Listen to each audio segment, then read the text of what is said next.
से 20 सितंबर के बीच में ही आती थी। और इस बार हम लोग ये मान करके चले थे कि अब बाढ़ नहीं आएगी। यद्यपि पिछले 3-4 वर्षों में नदी पर इतना कार्य हुआ था कि बाढ़ काफी हद तक रुक गई थी, लेकिन अगस्त सितंबर की बजाय इस बार अक्टूबर माह में ये अप्रत्याशित बाढ़ आई है, और वह भी विजयादशमी के बाद। पिछले 10 दिनों से आपने देखा होगा कितनी भारी संख्या में भारी पैमाने पर बारिश हुई है। पहले सूखे के कारण किसान परेशान था, और जब बरसात आई है तो अब जो फसल खड़ी थी उसको भी नुकसान पहुंचा है। और आज ही मैंने प्रातः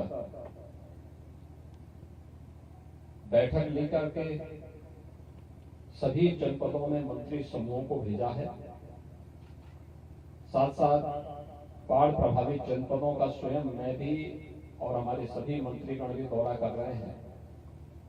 आज मैं बलरामपुर, श्रावस्ती और बहराइच जनपदों का भी, गोंडा और अयोध्या का दौरा करने के बाद मैं इधर से होते हुए आ रहा हूं। 280 से अधिक गांव बलरामपुर जनपद के प्रभावित हैं। मैं भी उतरौला और बलरामपुर सदर के इन गांवों का निरीक्षण करते हुए फिर श्रावस्ती की ओर जाऊंगा।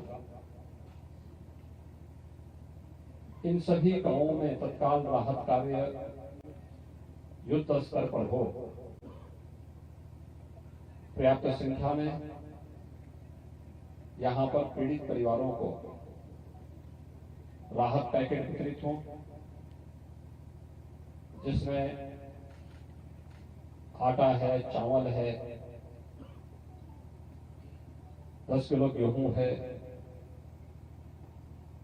सूखा चना, भूजा, दाल, तेल, नमक, देशलाई, मोमबत्ती, बाल्टी आदि जितना भी हो सकता है, और लंच पैकेट, दवा की किट, ये सभी वितरित करने के लिए भी पर्याप्त मात्रा में सामग्री जिला प्रशासन के पास उपलब्ध कराई गई है। बलरामपुर जिले में थोड़ी समस्या हुई कि मुख्य मार्ग गोंडा बलरामपुर मार्ग ही कट गया था। बाद में तुलसीपुर और बलरामपुर मार्ग भी कट गया, बाधित हो गया। बलरामपुर से उतरौला वाला मार्ग भी प्रभावित हुआ है। लेकिन प्रशासन अपने स्तर पर कार्य कर रहा है, जनप्रतिनिधि भी राहत और बचाव कार्य के लिए लगे हैं। और मैं सभी जनप्रतिनिधियों से कहूंगा कि सभी अन्य कार्य स्थगित करते हुए इस समय सभी पीड़ित परिवारों तक राहत सामग्री उपलब्ध करवाएं। जनहानि पर उस पीड़ित परिवार को 4 लाख रुपए की सहायता तत्काल उपलब्ध करवाएं। जिनके मकान पूरी तरह क्षतिग्रस्त हो गए हैं और उनके पास कोई अन्य साधन नहीं, उन्हें मुख्यमंत्री आवास योजना से भी आवास उपलब्ध करवाएं। जिनके मकान आंशिक क्षतिग्रस्त हुए हैं उसकी भी राहत, आपदा राहत में उन्हें आर्थिक सहायता उपलब्ध करवाने की कार्रवाई करें। इसके अलावा भी जनहानि के साथ साथ पशु हानि पर भी उन परिवारों को आर्थिक सहायता दें। सांप के, बिच्छू के काटने से या जंगली जानवर के नुकसान करने पर भी उस परिवार को आर्थिक सहायता उपलब्ध हो। और कहीं भी सांप के काटने का या बिच्छू के काटने का कोई भी मामला आता है, तत्काल उसे वैक्सीन दे दे। उसके एंटी स्नेक वेनम यानी जो सांप के काटने का इंजेक्शन है और कुत्ते के काटने का इंजेक्शन है, वो पहले से ही सभी सामुदायिक स्वास्थ्य केंद्रों में उपलब्ध कराया गया है। लापरवाही इसमें कतई नहीं, बचाव के उपाय किए जाएं। बाढ़ का पानी जहां उतर रहा है उन गांवों में तत्काल स्वच्छता, सैनिटाइजेशन की कार्रवाई, छिड़काव की कार्रवाई हो। शुद्ध पेयजल की व्यवस्था वहां पर हो। जहां पर शुद्ध पेयजल तत्काल पहुंचाने में दिक्कत है तो वहां पर एक व्यवस्था जरूर की जाए कि लोगों को पानी गर्म करके पीने के लिए कहें, जिससे कहीं भी किसी को कोई समस्या न आने पाए।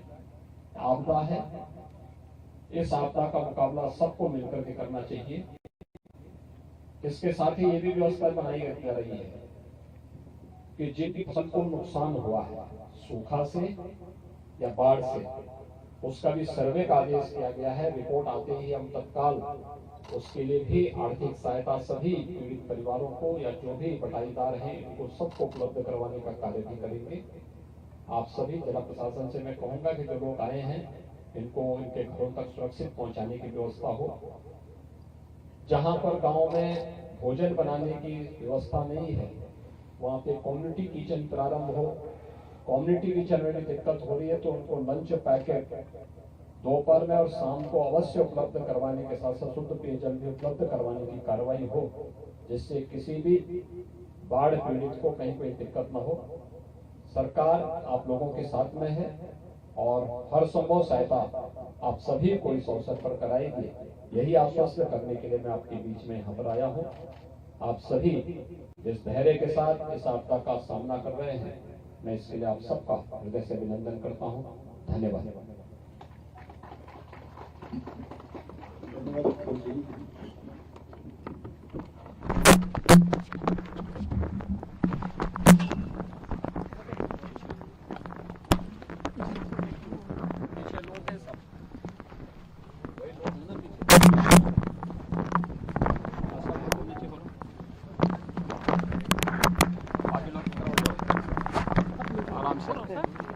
लोग बैठे हुए तो जहाँ वहीं खड़े रहे, दौड़े मत खड़े रहे।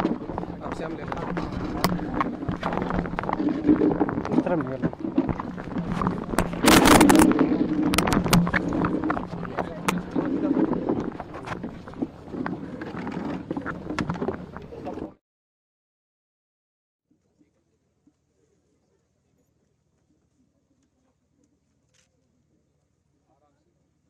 सबको मिल गया है, आपको सबको मिल गया है ना।